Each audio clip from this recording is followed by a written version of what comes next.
JBNN will keep you informed. I'm Michelle Jones, and in the news, high-caliber rifle and over 450 rounds seized following standoff in Mandeville. Please remember to subscribe, like, share, leave us a comment, and click the notification bell to receive our daily news items. Assistant Commissioner of Police ACP Calvin Allen, head of the Area 3 Police, provided an update on the standoff in Mandeville today. So it started this morning with a traffic accident along the Caledonia main road. The traffic officers responded to this traffic accident.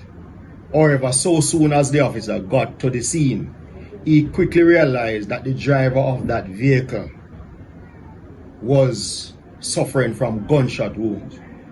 He was rushed to the hospital and he eventually succumbed.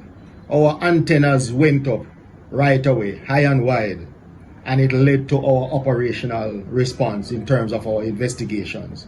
This led us to Caledonia Road, where we experienced over 4 hours of standoff from barrage of gunshots being fired at the police from this particular address.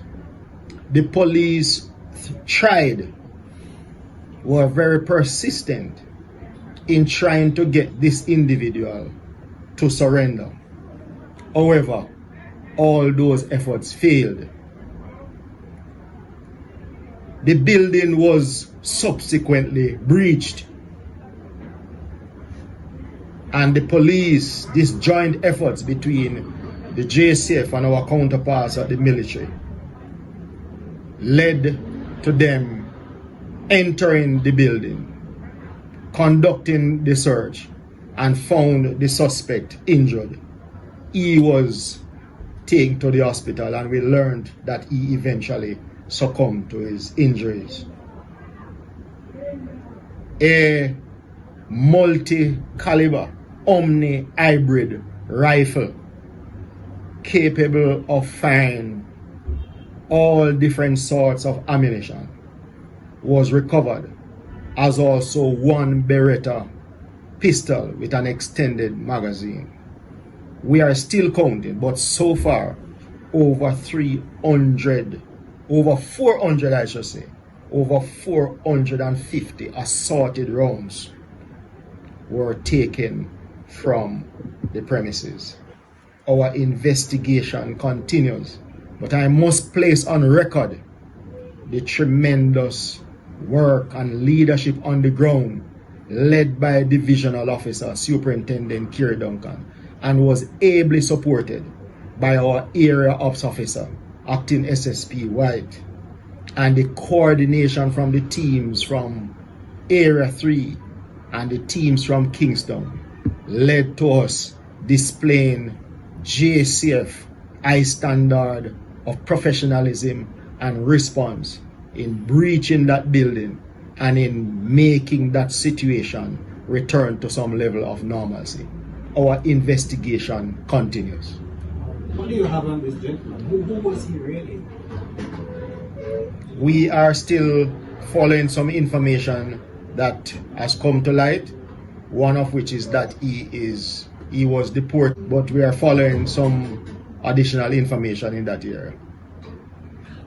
What connection, if any, so far between the traffic incident and this standoff? So we are learning that the situation started from a simple quarrel, and it is from there that he decided to take the action that he did, and which led to the situation that unfolded throughout today.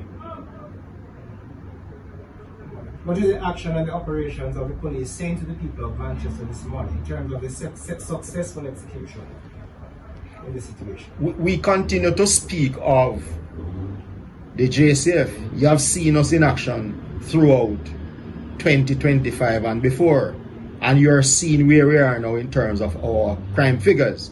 And Area 3, right across Area 3, we continue to do very well in terms of the efforts.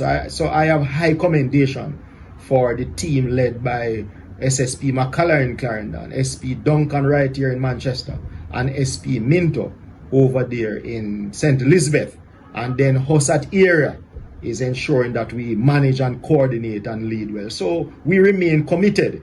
So we are not just talking. You're seeing action. You're seeing police professionalism at its highest peak in terms of treating with the various issues that will confront us. Because our bottom line is to keep our people safe and to ensure that law and order is preserved. Just to be clear, well, we would have heard underground allegedly that he has some ex-military training from overseas. We are following all the information that comes as out. We have no difficulty to provide further updates as the situation, is still very fresh, but we are following all the different angles of information. the other question, members of the security forces, was anybody injured in any way, shape or form? Well, from one of the shots fired by the suspect, 2 service vehicles were damaged in terms of the glass, and splinters from one of them caused some bruises to the back of the hand of one of our officers. So we are very thankful as against what we've encountered throughout this 4-hour ordeal.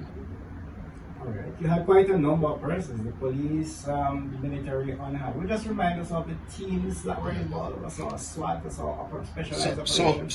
So the teams that were involved include the specialized operations, and they came in, as you could see, with the various high-tech equipment that we have that is able to treat with any situation that confronts us. We also add CTOC.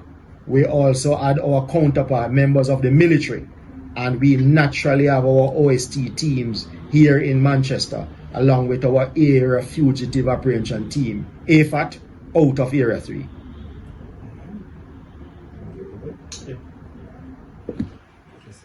Technology in the execution of this operation. And we happy you asked that one, because we ensured, just like how you continue to hear our commissioner speaking, and he's a man who believes in technology.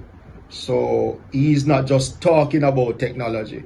We are ensuring that we practicalize what the commissioner is saying about technology. So our drone support was in full mode at that particular location.